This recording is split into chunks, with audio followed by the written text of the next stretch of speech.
ఆరోగ్యంగా ఉన్న మనిషిని రక్షించాలి. ఆరోగ్యంగా ఉంటే ఎలా ఉంటుందో నేను చూడాలి. మా ప్రయత్నంలో ఆరోగ్యం గురించి ఆచరించి అనుభవిస్తూ మీలాంటి వారికి చెప్పేసి నేను చేసినట్టు అన్ని మీరు చేయలేకపోవచ్చు, కానీ కనీసం కొన్ని చేసిన మీరు మీ ఆరోగ్యాన్ని మీ ఇంట్లో మీ ఆరోగ్యాన్ని మీ చేతులతో చాలా సింపుల్గా ఆలోచిస్తాం. మేము 30 ఏళ్ళు పోయినా రోజు 12 గంటలు ఇట్లా పనిచేస్తూనే కనబడతాం. 30 ఏళ్ళు పోయినా ఇప్పుడు ఎలా ఉన్నాం అలాగే నొప్పులు లేకుండా తిరగలుగుతాం, 5 అంతస్తులు ఎక్కగలుగుతాం. ఆరోగ్యంగా ఉంటే రిటైర్మెంట్ 150 తర్వాత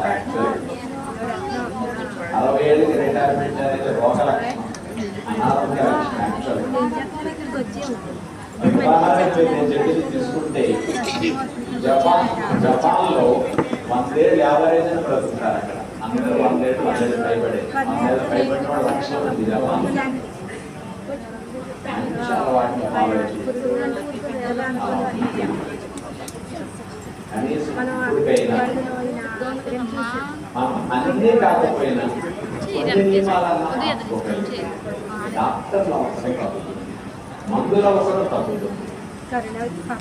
ఇంట్లో మనం సుఖంగా బ్రతుకుతూ పిల్లలను కూడా సుఖంగా ఆరోగ్యంగా పెంచుకునే రోజులు ప్రస్తుతం.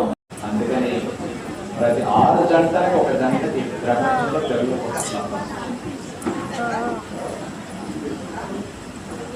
50% మందికి ఊబకాయం. 10 కేజీల కంటే పైబడిన వారు, 15 కేజీల కంటే పైబడిన వారు 50% మంది ఇండియా మొత్తం. బీపీ కూడా అంతే, 50% పైకి ఉంది. షుగర్ కూడా 47% ఉంది దేశంలో తీసుకుంటే. 5 నుంచి 19 వయసులోపు పిల్లలకి 10 ఏళ్ల మందికి షుగర్ బాటిల్లో వచ్చేసిందండి. అప్పుడే ఈ పిల్లలకి టెస్ట్ చేసుకోవడం మీలో చాలా మంది పెళ్లి చేసుకున్న 100కి 30 జంటలు కాపురాలు చేయట్లేదు.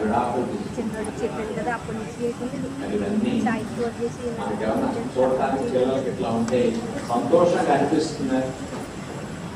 మన కళ్ళు ఎదురుకుంటేనే మన పిల్లల భవిష్యత్తు ఇలా అవుతున్నారంటే ఎవరు ఇట్లా తప్పులు చేస్తున్నారు, ఎవరు నేర్పాలి, ఎలా మార్చాలి. ఇప్పుడికైనా ఆలోచించుకోండి.